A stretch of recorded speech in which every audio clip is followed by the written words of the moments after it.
Perfect. Thank you, Natasha. I really appreciate that. And thank you, everyone, for joining us this morning, bright and early, for our MCAT strategy session.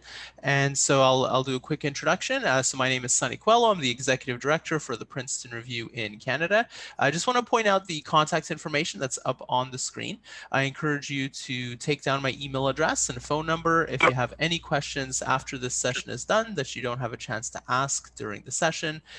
Please go ahead and feel free to send me an email.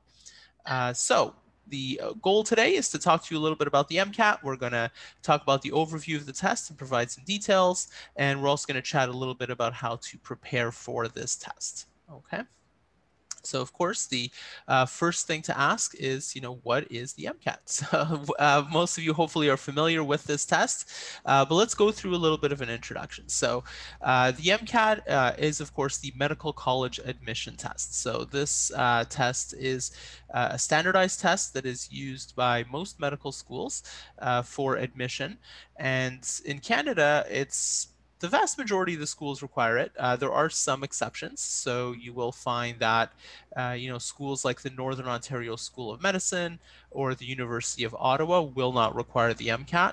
And so if this test turns out to be something you don't want to deal with, there are still some options. But for the vast majority of medical schools in Canada and in the United States and even around the world, the MCAT is a requirement. So it is something that you will need to deal with at some point.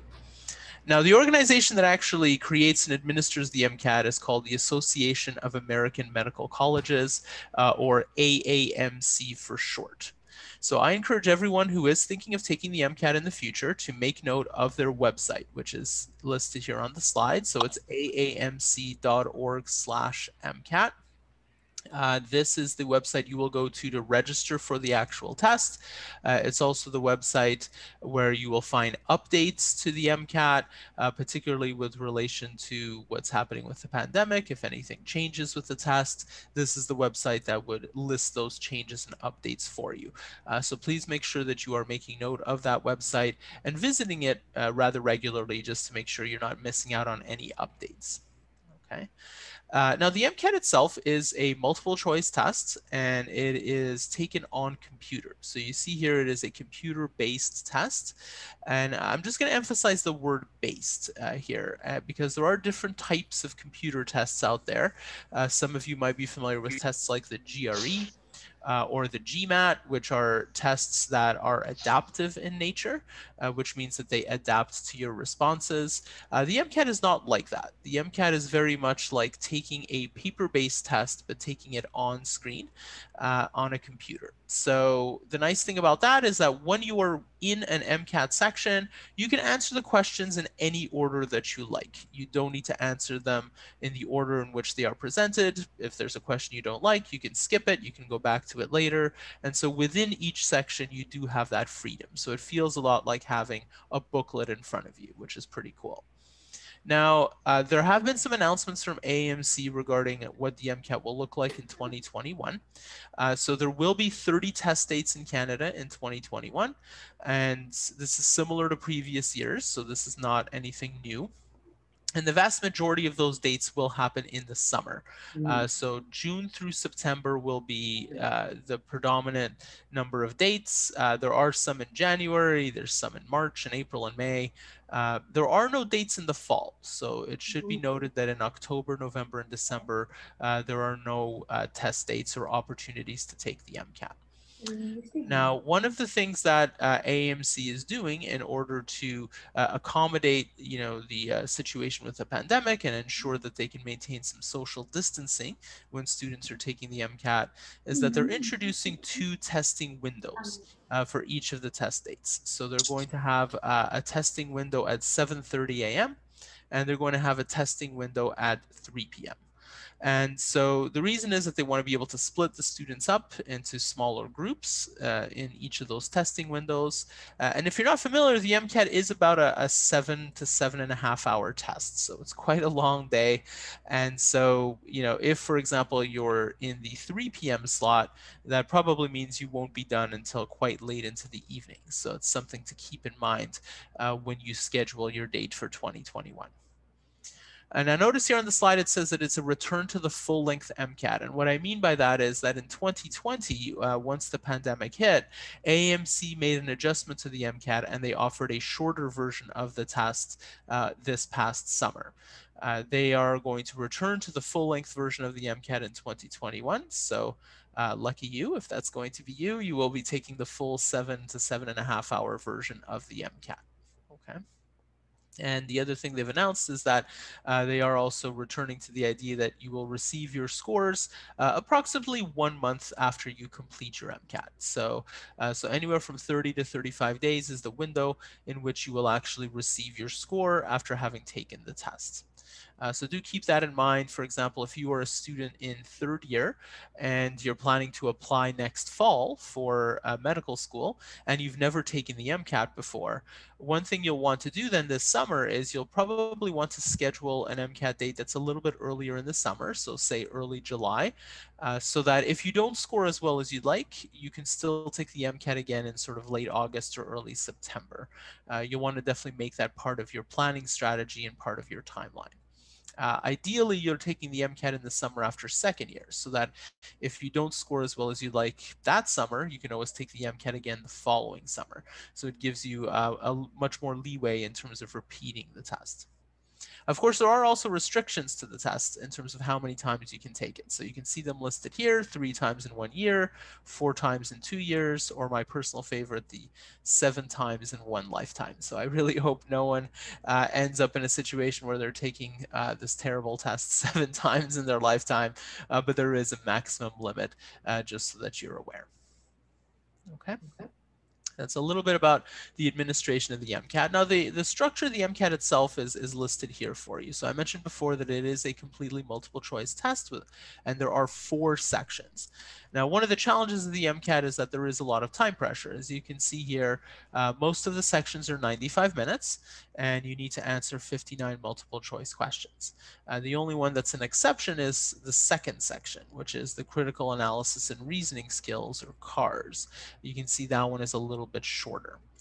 Now, the MCAT tests you on a number of different subject areas. So you will need to know biology, you'll need to know physics, biochemistry, general chemistry, organic chemistry. You will need to know psychology, sociology. So there's a lot to cover, but you should be aware that the majority of the subjects and the topic areas are covered in your first year classes. So the MCAT does not test you on upper level science. It's mostly science that is introduced to you in your introductory first year courses.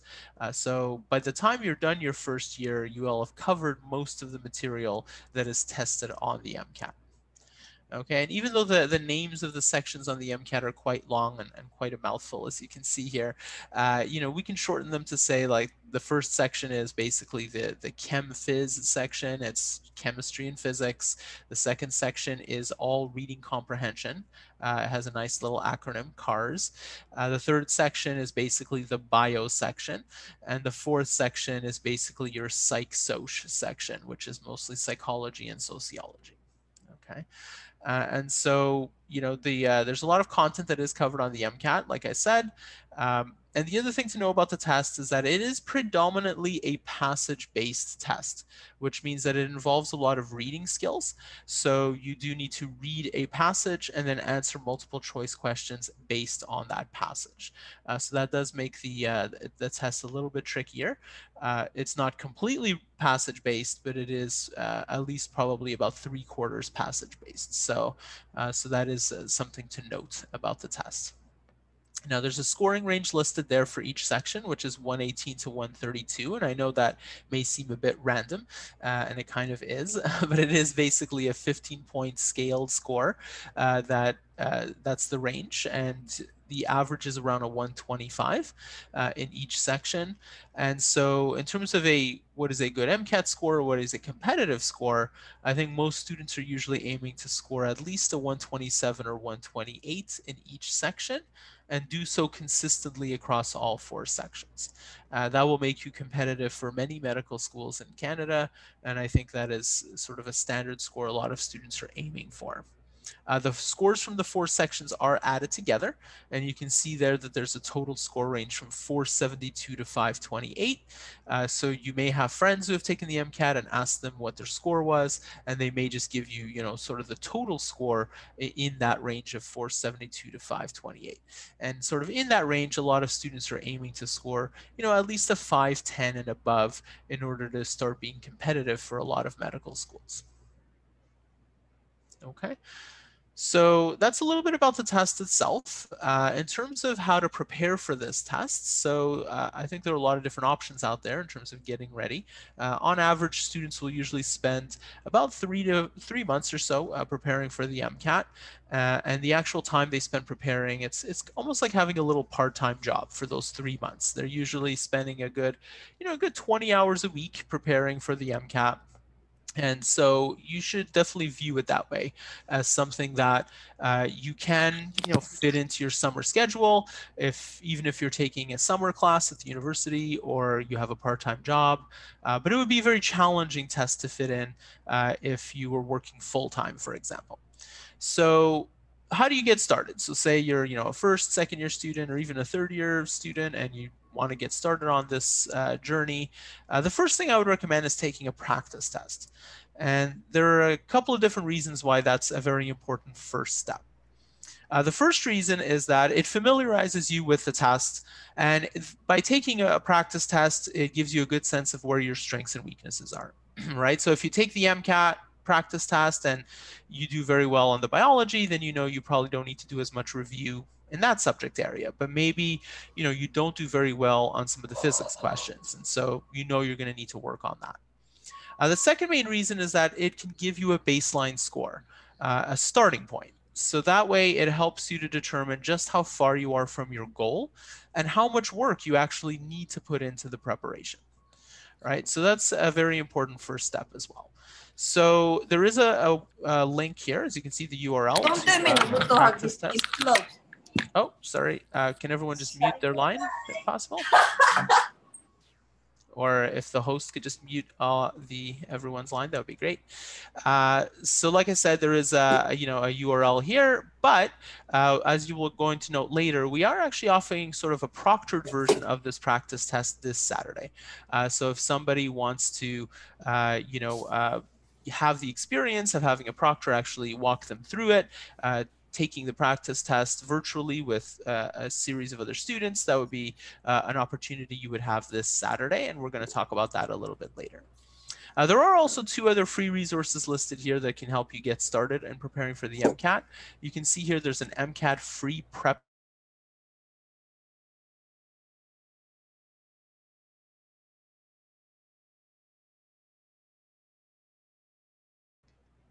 Okay.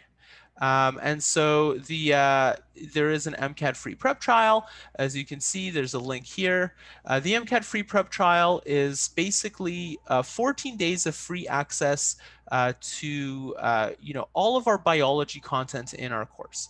Okay, and so the idea behind this is that if you want to try out some of our biology drills, some of our practice tests, you can go to the URL here, and it gives you access to all of those lessons for a 2-week period. So it's a really good way to kind of get your feet wet and get started. Then there's also an MCAT flashcards app that we definitely encourage everyone to check out. There are a number of things to memorize for the MCAT, and the flashcards app helps you to memorize those. Now, once you're ready to actually get the ball rolling in terms of formal preparation, we have a number of different options at Princeton Review to help you out. There's the MCAT private tutoring package that you see listed here. So private tutoring is something that is ideal, I think, for someone who wants to create their own schedule and wants to tailor the syllabus. So if you want to tell me, Sonny, I want to meet Monday, Wednesday, and Friday from 3 to 5 p.m. Can you find me a tutor to do that? We can definitely set you up for that. Also, if you only want to work on certain sections of the MCAT, this is where tutoring would be especially helpful. So if you take that practice test and realize, oh my goodness, organic chemistry is definitely my weak spot, you can do a 10-hour targeted package that focuses just on organic chemistry, right? And so that's where private tutoring is especially helpful. And then if tutoring isn't your thing, we also have courses. So courses tend to be the more standard option that students are familiar with and that they enjoy. The ultimate course is the course that students are most familiar with in terms of what the Princeton Review offers. And you can see here the nice thing about the ultimate course is that it's quite long. So you'll be spending 123 hours of class time with us, which is quite a long time. On average, students spend about 300 hours preparing for the MCAT. So you would spend about almost half of that in class with us, which would be great. There's also a team of expert instructors. We have basically one instructor who specializes in each subject teaching the class. And so, you're going to have a team instructing you in the course. We also have 16 full-length practice tests, so that's quite a lot. You're going to spend quite a bit of time doing some practice tests with us. We assign you 8 of them during the course, and then you have another 8 that you can take whenever you like. And then there's also all of the AAMC materials that are sold on their website are included in the program as well. So if you're planning to take a course with us, I encourage you not to spend the money, purchasing the AAMC practice materials, because they will be included in our program. We have a ton of online tools that students enjoy, things like Medflix, which are short videos that are sort of broken down by subject area. We mail you your large stack of course books as soon as you enroll, so you can get your studying going pretty early. We have also access to the online tools themselves available as soon as you enroll. So if you're a student who likes to start early in terms of your studying, then you'll definitely have the opportunity to do that.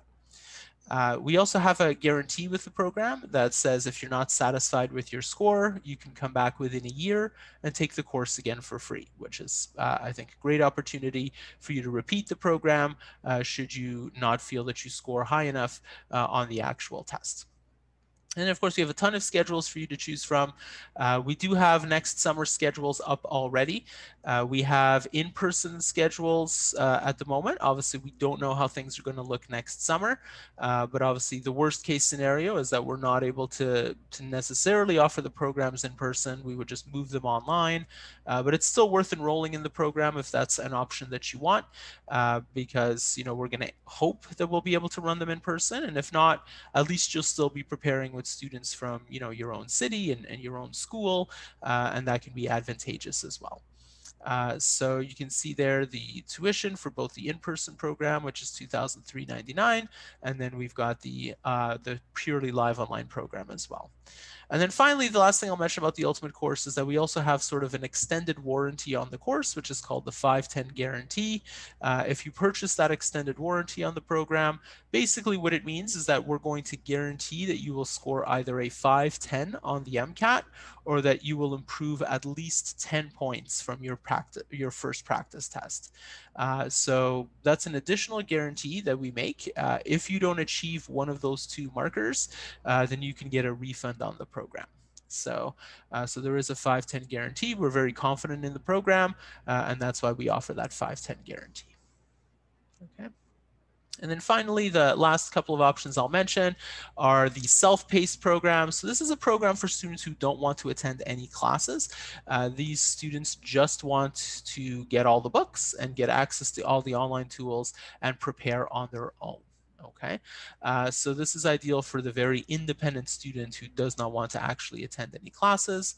And then finally, there's something called CARS Skill Builder, which is a program to help you with that CARS section of the MCAT. And it's actually an ideal program for students who want to get a very early start to preparing for the MCAT. As you can see here, I suggested for first and second year students who are, just wanting to maybe get something done in the summer after first year that relates to the MCAT, but perhaps they're not ready to actually tackle the full test. And what CARS Skill Builder does is it helps you with those foundational reading skills that you're going to need to perform well on the CARS section, which is the section that is just pure reading comprehension on the MCAT. It's a very short program, 15 hours, but it's a great way to get the ball rolling, and I highly recommend it for younger students who just want to get an early start on their MCAT preparation. Okay. So those are some of the different options for preparing. Now, once you are sort of, you know, past the MCAT preparation stage, we also have medical school admissions counseling. So this is ideal for students who are now getting ready to actually apply for medical school. And we do offer support for the actual application, support for your essays. We help you prepare for the Casper tests and for, you know, any mock interviews that you may want to do if you actually get an interview with a medical school. You can see that we have a couple of packages there that students can purchase, 5 and 10-hour packages. And the best part is that we're definitely offering a free 30-minute consultation with one of our med admissions counselors. And if you're interested in booking one of those consultations, you can just email us there at infocanada@review.com. Similarly, we also have counselors who help students who are interested in applying to international med schools. So if you would like a free consultation to talk about international medical schools and, you know, what is involved in, you know, going to an international medical school, coming back to Canada, you know, is that going to be a good fit for you? Then definitely sign up for a free consultation as well. Same email address, infocanada@review.com, and we can help you out with that as well. Okay. And then, as I mentioned earlier, we're going to have a mock MCAT this Saturday happening at 9 a.m. If you'd like to have that proctored experience of taking a mock MCAT, please sign up for this event here. I think my colleague Manisha will be adding the link as well into the chat, so definitely check that out. At the same link, you can also register for an event we're having tonight, which is called the Medical School Symposium. This event is a nice overview of the elements involved in applying to medical school. So come check that out with us. We're also going to be going through a bit more information about the MCAT and teaching a sample MCAT passage. And we're also going to have a panel of med students answering all your questions about what life is like in med school. So we highly encourage you to come out tonight, join us for that. We'd love to see you there and get all of your questions answered. Okay. And then finally, I'll just mention a few discounts that are available on our programs. So if you'd like to save $400 on our courses, you can use the discount code listed there. You can also save 15% off of our self-paced programs and 15% off of our private tutoring and admissions counseling by using the various promotional codes listed here. Okay. To enroll in any of the programs, you have the phone number and the website listed there. So feel free to reach out to us at those contact points.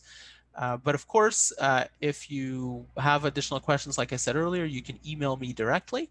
And my email address is listed right here. So also, if you'd like a copy of these slides, please feel free to send me an email. I'd be happy to send out a copy of the slides for you so that you have a copy for yourselves. Okay.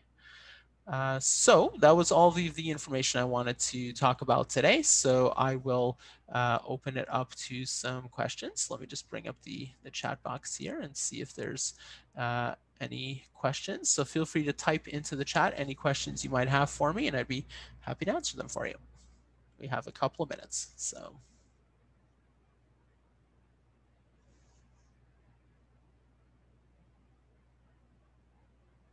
Perhaps I was just so thorough that there are no questions regarding the MCAT for me, but definitely feel free to fire away if you have some.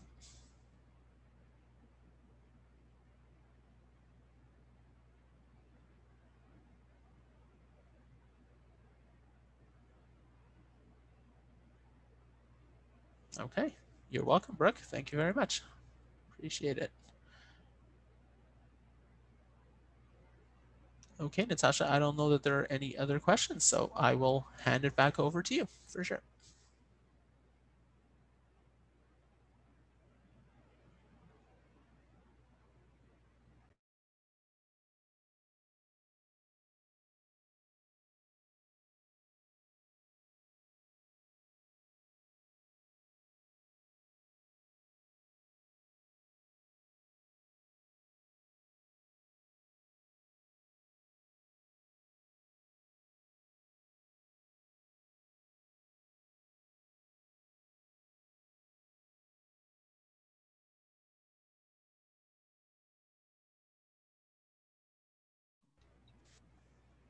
Hi, Sonny. Sorry, my internet connection just... That's okay. No problem at all, for sure. Excellent. So any last minute questions before we sign off for you? Anyone else? Okay, well, thank you very much, everybody. I really appreciate the time this morning. It was very nice chatting with all of you, and hopefully we'll see a lot of you tonight at our medical school symposium. Thank you, Sonny. Okay, so we can go on to the next presenter, which is Maeve Doyle-Catomeris from Biomedical Communications. You can share your screen, that'd be great.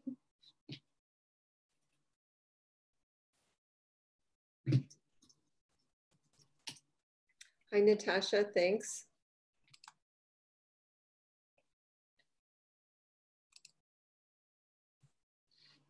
Are you able to make me a host rather than a co-host? Sure.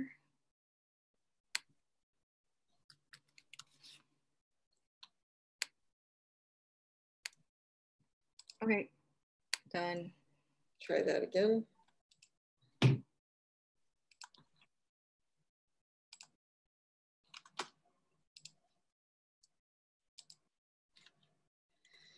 Natasha, can you just see a black screen right now? Yeah, just a black screen. Perfect.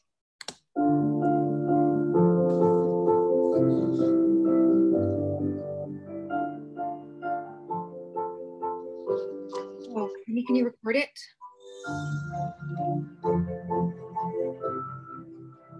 Sorry, Maeve. Sorry, Natasha? Sorry, can you start that again? Because since I gave you host, I'm not host anymore. Can you give me host privileges? I have to be the only host, sorry. Okay, so I'm gonna stop share and or else I'm not able to have control of the whole thing. So you have to give me host privileges. I can't give it to you. I have to only co-host. okay, where do I do that? So under participants. Yes. Under more. Under my name. Undergraduate in life science education. All right. You have to give me more and then click on host.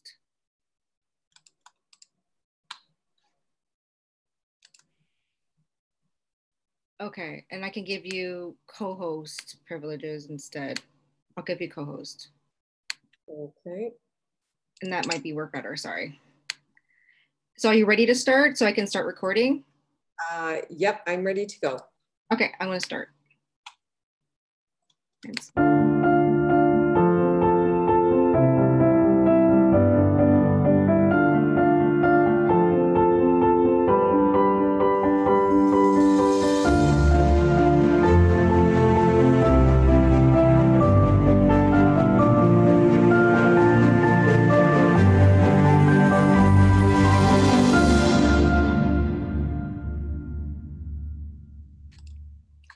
The need for individuals with scientific training and the skills necessary to design accurate and effective science media has never been more apparent than in this time of COVID-19.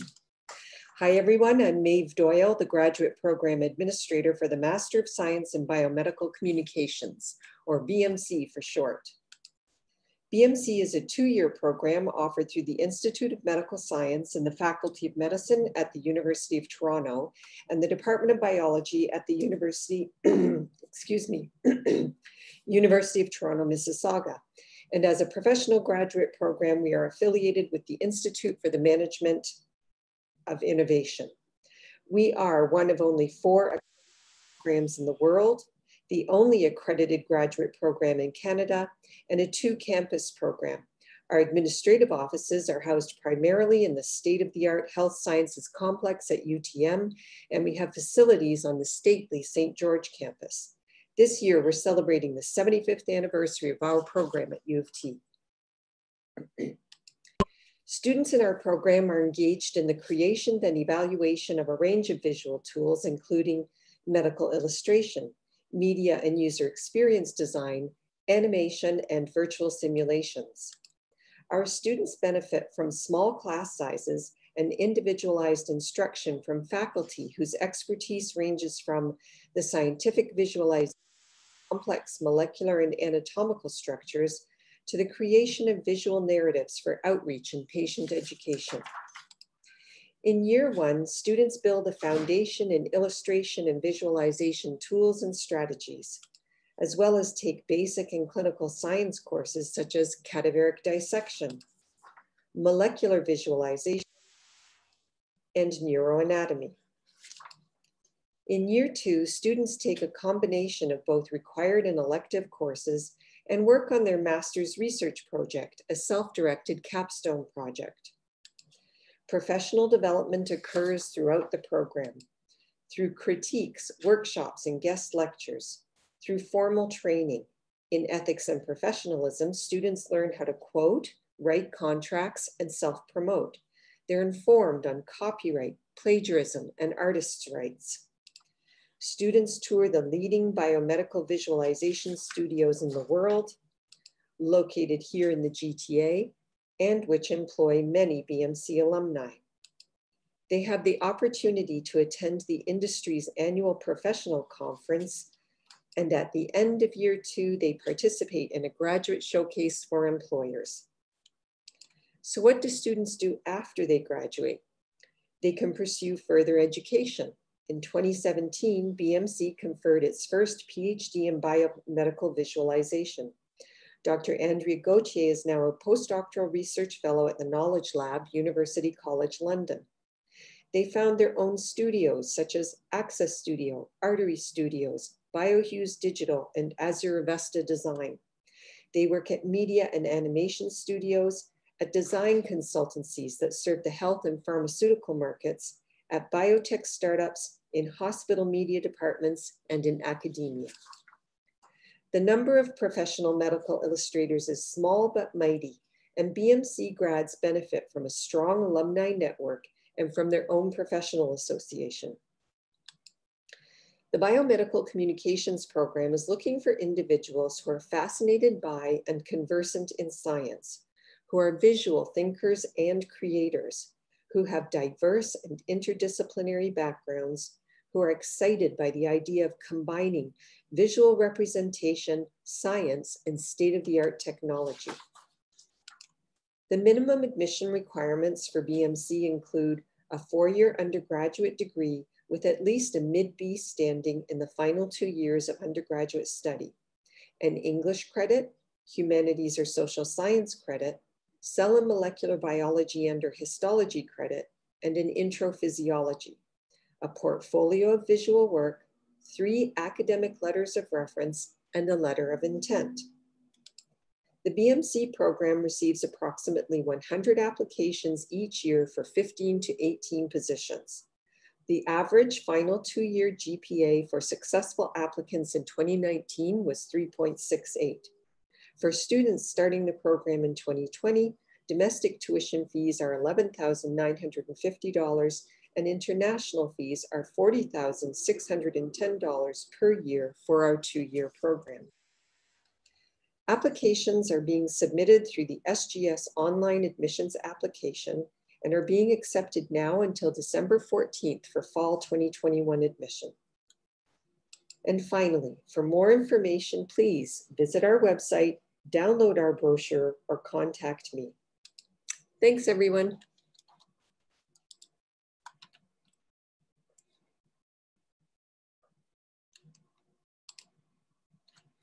And I'm now available to questions if anybody has any. Maybe you're currently applying to the program and have a question about your application that's in progress, or maybe you want some advice on how to plan now to apply to the program in the future. So I have a question in the chat here.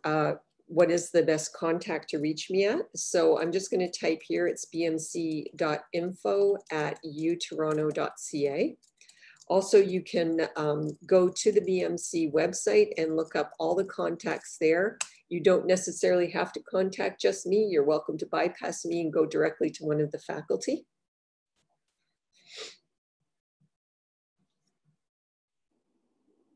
Hi, Maeve. Am I audible? Yes, I can hear you. Okay, great. Thank you. Thank you for your presentation. I actually come from Alberta and the U of A, and I was wondering how has COVID changed, I guess, inter-province applicants? Will they be coming into U of T for classes, or would things be online, operated remotely? So right now, for fall 2020, we started out following the university's rules, and obviously they were complying with public health. We did have some, everything was available online. We had some courses that were also available in person if a student chose to attend in person. But then they rolled back to a more restricted stage on public gatherings. So everything this semester is now online. However, in January, the first year students have to take the second half of Med's Anatomy, which involves full dissection of a human cadaver.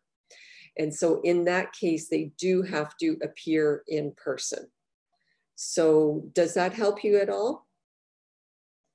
Yeah, that makes sense. Great, Okay. thank you. Hello. Hi there, how can I help you? Hi. I'm actually currently in my second year of my undergrad in UFT. Okay. And I'm actually very interested to pursue this program. I've actually been very interested to pursue this program ever since I was about 12 or 13 years old. I love to hear that. And I visited the campus roughly, I would say, about 4 years ago. And I know changes have been made. I try to keep up with the website changes and stuff like that. And I've been trying to follow closely the requirements that would put me in interest. I've been doing visual arts for roughly 10 years from in the Caribbean to now. And I've been working hard to produce this diversity of a portfolio best suited for needs. And I just wanted to find out, is it possible for me to make a sort of appointment or something to get just like a closer feedback on the direction I'm taking, the courses that are suitable, and of Yes. course the portfolio fitting within the diversity of the requirements. Yes, so this is like the perfect situation, contacting me when you're in second year to seek advice on what you've done so far and what you still need to do. So what you can do is, so right now is not the best time, I would suggest, because we're right in the middle of applications. So we're actually reviewing applications that we're receiving right now. But if you can, perhaps around March, email to me an unofficial transcript and 5 to 6 JPEG samples of your artwork for review and feedback. I will have one of my faculty look at both of them and tell you what courses you still need to take, or maybe look at the courses you've taken and say, you know, that grade is not competitive or everything's going really, really well. They can also review your portfolio and give feedback to help you develop the best portfolio so that when you apply, you have the strongest application possible. So that was a long answer to yes, please seek a pre-application review of your portfolio, time it for about March. Okay, so March would probably be the best time to contact. Right, right. Okay, thank you so much.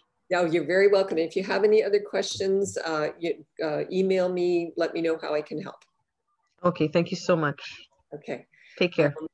There's a couple questions over here in the chat. Let me see. I have, this is from Edith. I have some questions regarding the portfolio. I'm not a professional art student and I don't have any models for the figure drawings. I wonder if using online reference is acceptable. So hi, Edith, thanks for this great question. You don't have a lot of people who've successfully applied to our program have not been professionally trained art students. They've been self-taught. And you said that you don't have any models for the figure drawings. So under normal non-COVID circumstances, what you can do is go to a museum with a sketchbook and a pencil, and a lot, if not all museums, will let art students in to sketch for sketching. So you can find statues and do your figure drawing of the statues. Now, that may not be possible because of, again, because of COVID. So yes, there are online courses like on YouTube, figure drawing courses that you can take, and doing the figure drawing from those YouTube videos is acceptable, and which surprised me. I'm not an artist. So when one of my faculty told me that, I thought, wow, that's awesome. And they're very good. They have timed ones, they have longer ones. So yes, that's acceptable. And again, well before you attend to apply, please seek feedback on your portfolio. Another question here is, do you expect applicants to have much experience with digital media, or is a lot of that taught in the program? So no, digital art is not a requirement for the program. Yes, a lot of it is taught in the program, but a lot of it is self-guided. For example, they'll provide you with the resources and the tools and the online classes, and you need to pursue it. You are welcome to include 1 or 2 examples of digital media in your portfolio. Really what they're looking for is drawing from observation and life drawing. And if you don't have any experience with digital media, you would be doing yourself a favor to get some experience with some. If you were accepted to the program, you might want to learn Photoshop or learn Illustrator. So it would help you to hit the ground running. It's not a requirement. Corin, does that help? Does that answer your question? Okay, is there funding for talented international students, as the fees are too costly for some of us? So unfortunately, because this is a professional master's degree and not a research master's degree, there isn't the funding available that there is to a research master's.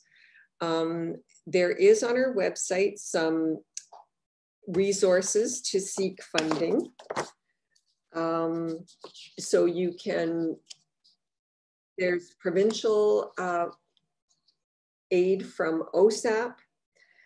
In program, we do have some awards, like 5 internal awards. When you're in the program, there's also opportunities to earn funds, for example, through teaching assistantships. We also offer an undergraduate minor, and we have at least 11 TA-ships for that alone, but you're not restricted to getting a teaching assistantship only for BMC. If you're a biologist, you could apply to the biology teaching assistantships. The Faculty of Medicine hires our graduate students as invigilators. The UTM Registrar's Office hires our students as chief presiding officers for exams. I hire my own 2 work-study students, but there are all kinds of work-study opportunities across the university. Many of our students between 1st and 2nd year secure summer job ops at studios, medical illustration studios in Toronto. And some of the master's research projects are funded with stipends. So I hope that answers that question about the funding. Shayna asks, can domestic students apply for OSAP? Yes. Oh, another award I should mention is the Ontario Graduate Scholarship. Biomedical communications graduate students are eligible to apply for the OGS. There is an international component and a domestic component. You would have to apply through the Institute of Medical Science. So you'll have to research that information there, not through the BMC program. Is it possible to reveal the current number of applicants for the upcoming school year?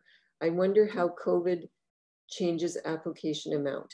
So because applications are still in progress, I'm still accepting them. No, I don't have a final number.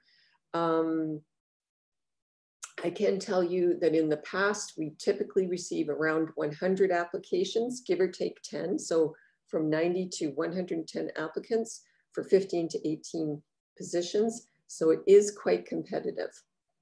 Shayna asks, people like I who had experience with a diversity of art media acrylic, watercolor, dry media, with the exception of digital art, would that still be acceptable within the portfolio?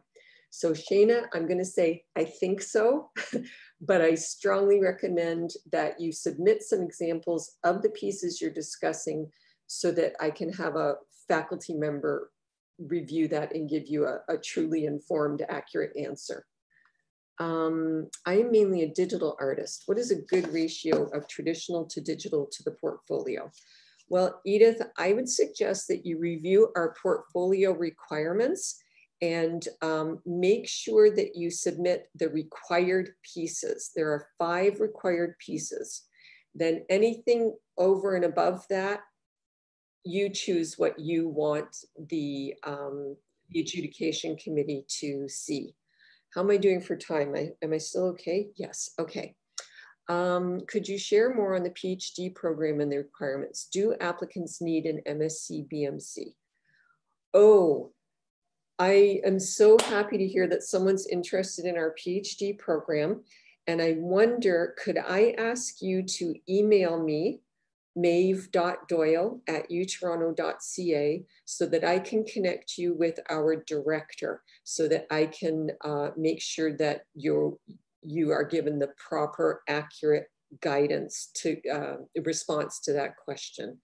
It's from ZX. So ZX, here is my direct email address, which everyone is welcome to use. It's not secret. Akbar Hassan, I'm applying this year. Is it advisable to apply before the December 14th deadline?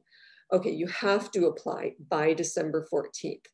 Once you start your application, your SGS online application, you can still add materials to it until you hit that final submit.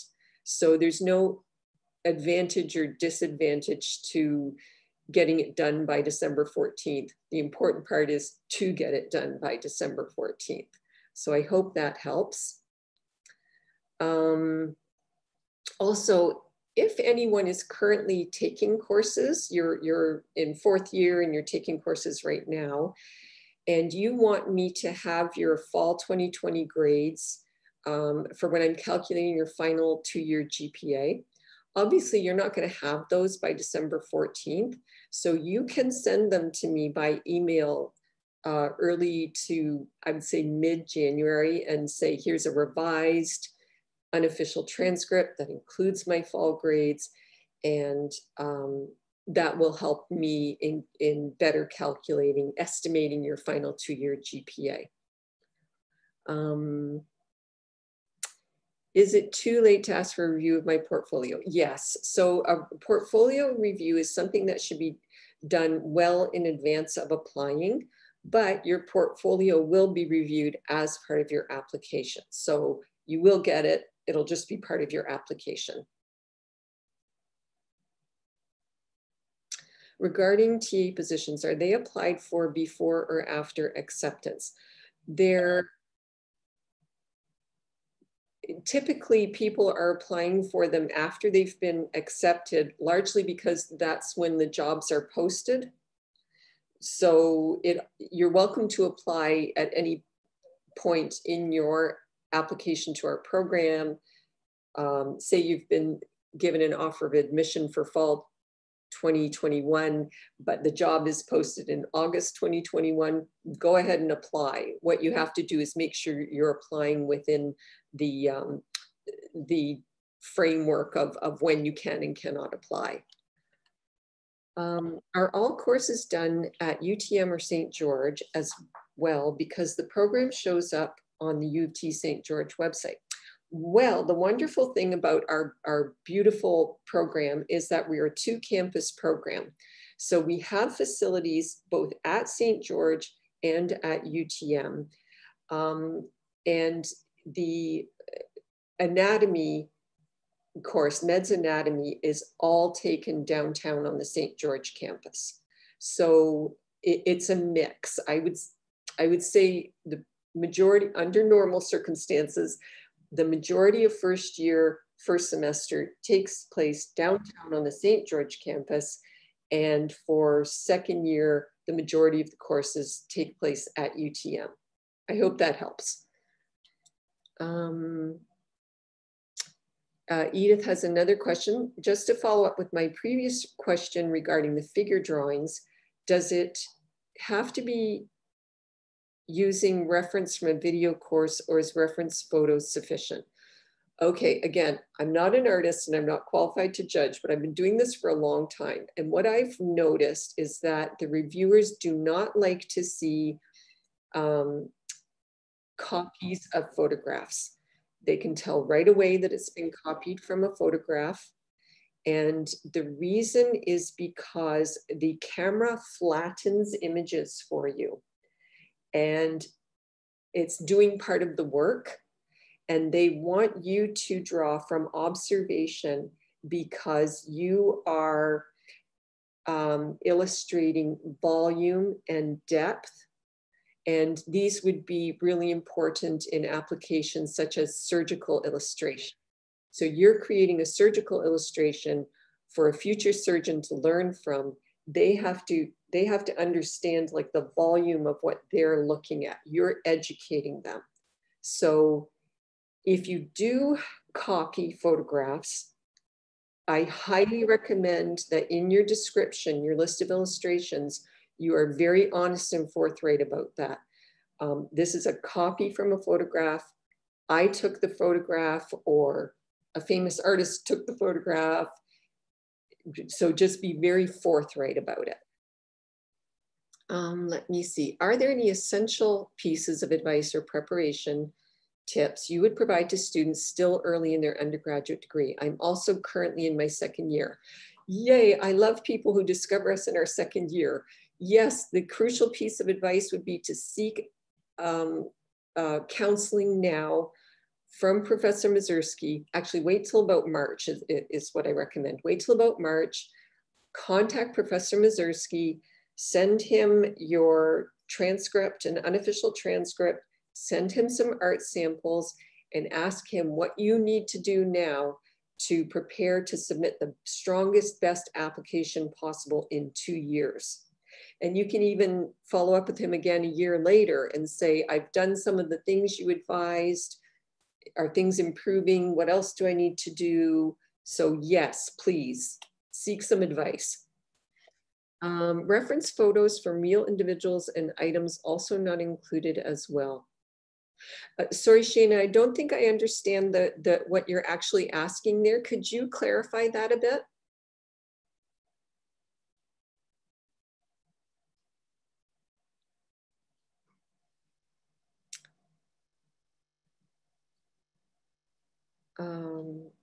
Reference photos from real individuals and items also not included as well. I mean, in terms of not used. Sorry, Shana, I'm sorry. I'm kind of nervous, so I'm not really understanding. If you are showing reference photos of an actual person modeling to show body parts.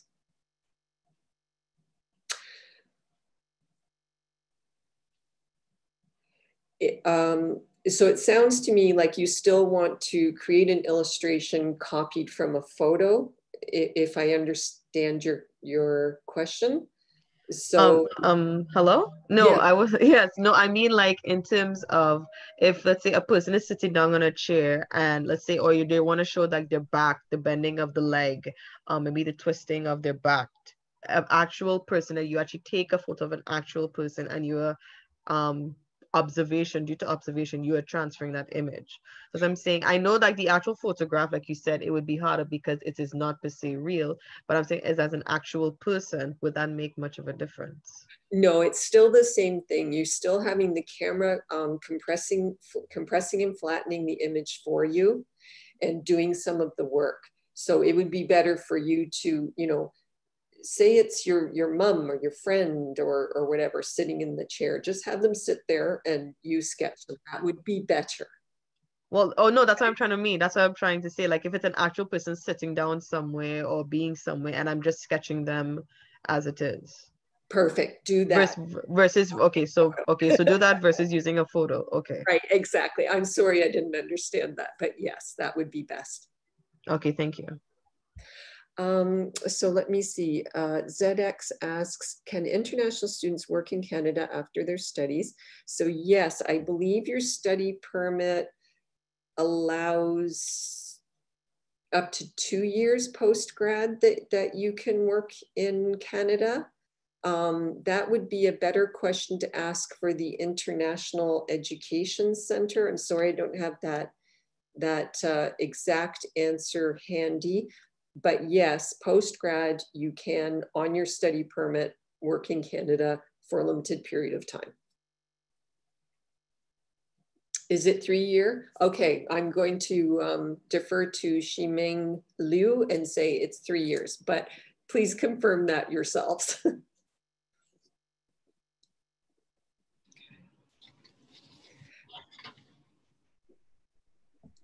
Is that everything? It is.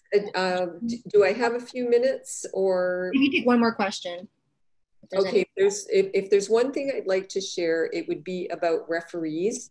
The Institute of Medical Science is very strict about the referees. They must be university appointed faculty who have either taught you or who have supervised your research. That's the one piece of advice I'd like to give before I sign off. All right, perfect. I'm gonna stop recording. Thanks, Natasha.